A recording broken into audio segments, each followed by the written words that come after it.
No, Minister Nchabeni, Minister Nchabeni, Minister Nchabeni. Ay, ay, ay, ay, ay, ay, ay, ay, ay. Ay, ay, ay, ay, ay, ay.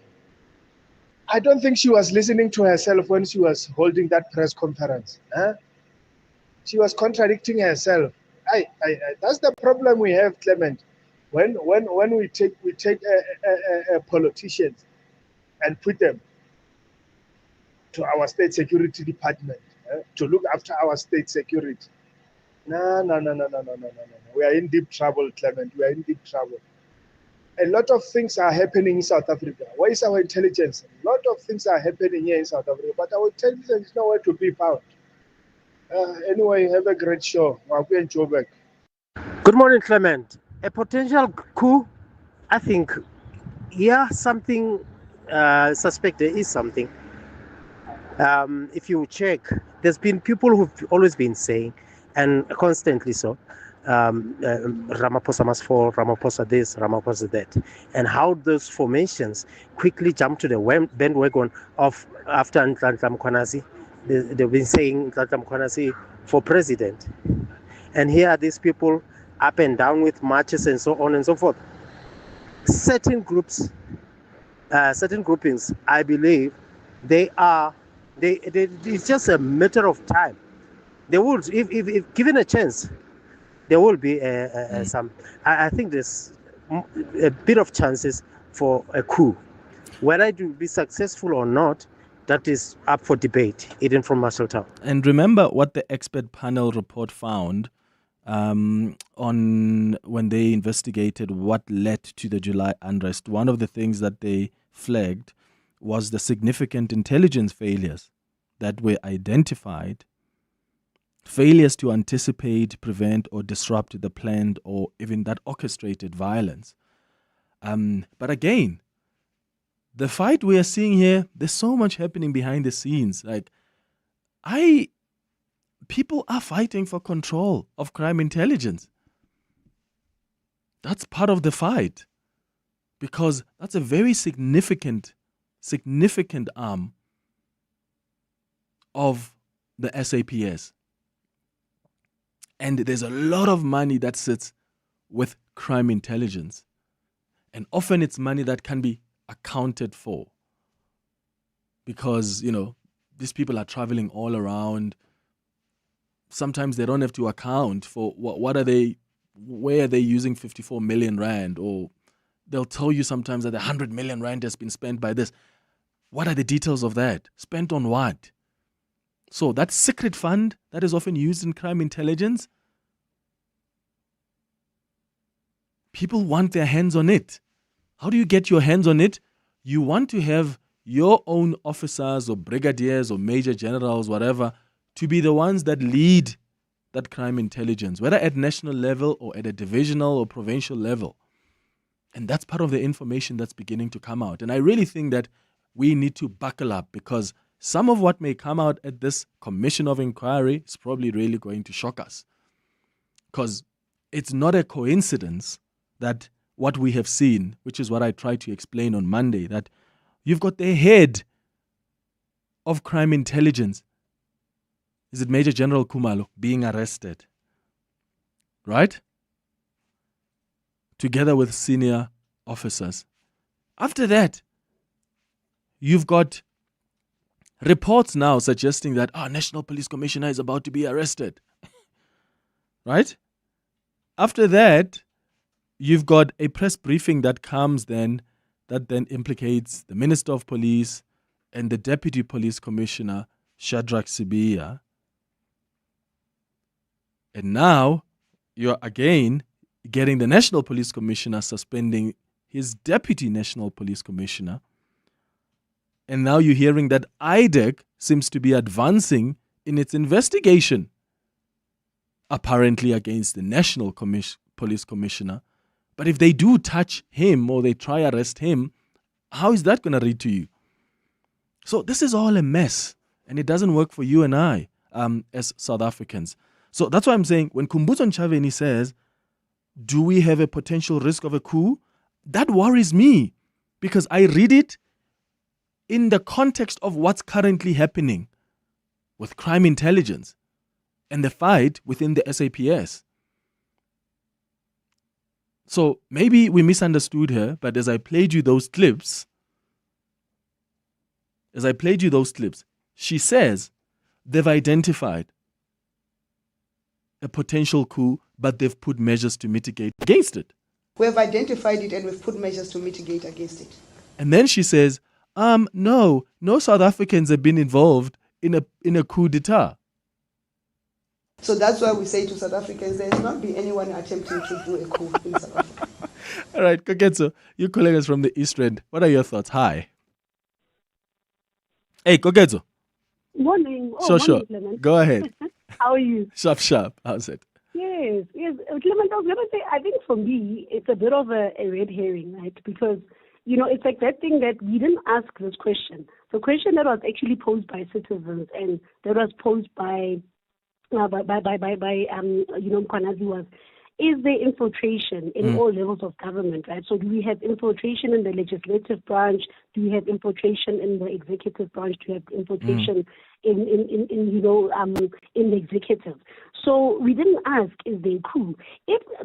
About the possibility of there being a coup, it is possible, Kenneth, because for the fact that in this country, we have people blocking the N3 highway, okay? Just one random Monday morning at like 3 a.m, people are able to block the N3 highway and stop, with trucks and stop things from flowing to the economic hub. Shows you that it is possible.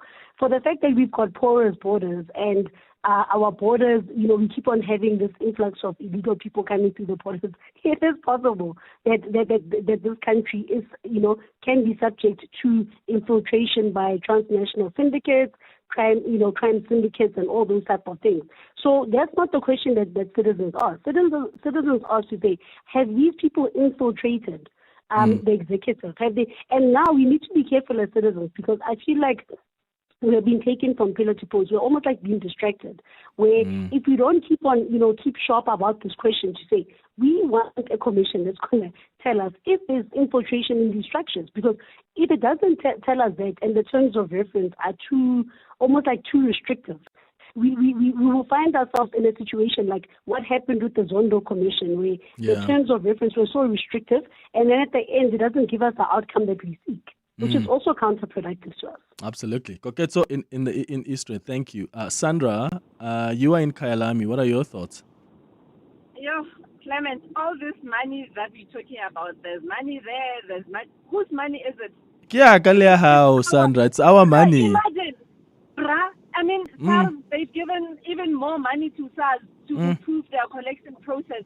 And here we are. I replaced 2 tires, more money. We don't have, everything's a crisis. Roads are a crisis. Water is a crisis. And here we are funding these guys that are now fighting over our money. Yeah. Like, they make sure that these fees take our money and don't give us anything. So, this thing is, and when they say a coup, I don't think, it's between themselves. It is. There's no coup. It's just whoever taking whoever out, and like that whole. It's an infighting, Yes, and that's why I said last week, Sandra, that we don't just look at the headlines of, this one is accusing this one, and then this one comes back, accuses this one. Always know that don't take things at face value. Behind the scenes, there are bigger fights you and I may not be aware of. Whether they are criminal syndicates fighting against each other, and that's been expressed in the fight between these top police officers, or politicians. As I said, now there's claims of there's a certain politician, I just don't want to mention names here, but the politicians who are not in government now that apparently are trying to capture crime intelligence, so that there's always going to be fertile ground for them to be in charge, quote unquote, whatever that means. And that's why I would like to also hear from them, these people that are being mentioned here. But the thing is, this thing can be political. I mean, someone else who's in the police was saying, there's also something tribal here. It's the battle of the Zulus. That's what someone said. Said, you've got the Mkhwanazis, you've got the Sibiyas. At some point, you had the Qeles, you've got the Kumalos, who was the head of crime intelligence, And they were trying to explain how that finds its roots in KZN. There's a whole lot more that people are always going to bring up to try and justify the fights. But there are people who are in the top echelons of the SAPS who hate each other's guts. And some of them are just trying to make sure they get their money, they get their hands on the kitty. I mean, there were reports previously indicating that just crime intelligence, that secret service account, that they were allocated about 200 million rand. And these are people who can't really account for that money because they're supposed to be spies. These are supposed to be like, these are secret agents, so to speak. So you could very well take 10 million and say, no, I paid an informant. How do we account for that? And that's why it's important to capture this crucial aspect of crime intelligence, this crucial aspect of the SAPS, because once you capture that, once it's your person in there, you've got access to millions and millions of rands. Let's go to more of your WhatsApps. Hi, Clement, this is Fuem Tata, first time calling on 702. ANC iyahekisa indenza ndiheke Clement. Minister in the presidency, if they've got a powerful intelligence in this country, why that intelligence can crack criminal syndicates? Why they can crack corrupt leaders? I pray that God can protect Mkhwanazi, because Mkhwanazi have enemies inside ANC. Ndivuka nalondo this morning that Mkhwanazi une enemies inside the cabinet of the ANC. Let me stop there, Clement. Mm-hmm. But it's questionable what the minister and the president saying that there's a coup d'etat, whatever it is. It's questionable. Listen, anything is possible. Speaking of that, Shadrach Sibiya was on Face the Nation last night, and he accused General Mkhwanazi of establishing a parallel investigation that interferes with the work that the inquiry announced by the president will do. Are you suggesting that the SAPS is doing its own investigation while this inquiry also begins to do its work? Well, there's a team that came from KZ and that is attempting to reach certain dockets and also opinion statements. This is tantamount to a parallel investigation,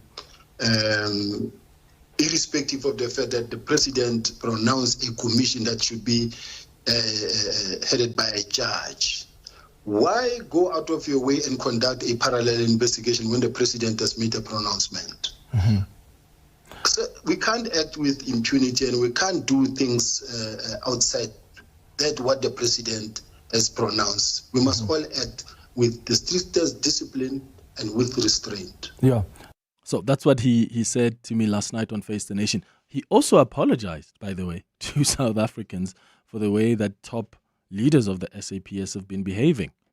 What do you then say to South Africans who are concerned about their security? I mean, we're all concerned about the threats to national security when there's such seemingly infighting in the police. Is this concern from South Africans warranted from your vantage point? Because when you guys are fighting, we are wondering if the top echelons of the SAPS are fighting against each other like that. What does that mean in as far as our security is concerned? I want to say to the people of South Africa, from the bottom of my heart, I apologize. I apologize for what we've all been put through. As much as I want to react or to respond, I'm advised to act also with restraint. We apologize that as the top management of the South African Police Service, we behaved the way we behaved. But I've got full trust on the inquiry, that the inquiry will really reveal the truth. All of us will get a chance to present ourselves. It is my prayer that everyone be encouraged to act with restraint. Mm-hmm. Any other thing must come to a standstill, must stop and allow the commission to do its work. Mm. But anybody who goes, try to tamper with evidence or any witness of the commission, Those are the people that actually must be asked to stay at home. And do you think that you are the only one that should be staying at home, or do you think there are other people that must be asked to stay at home pending the outcome of this inquiry? I don't want to cry foul here. If the National Commissioner feels that I'm the only one who deserves to stay at home, let's hear what the legal process will advise. But be that as it may, all I can say is that personally, I'm not worried. I'm only worried that the police have been put in this terrible situation, into disrepute, and the damage, all the hard work and been thrown in the dustbin. And I'm looking forward to clearing my name, and I'm asking South Africans to look at it as it comes. We will testify. Yeah. South Africans will make their own judgment. But I do have paperwork.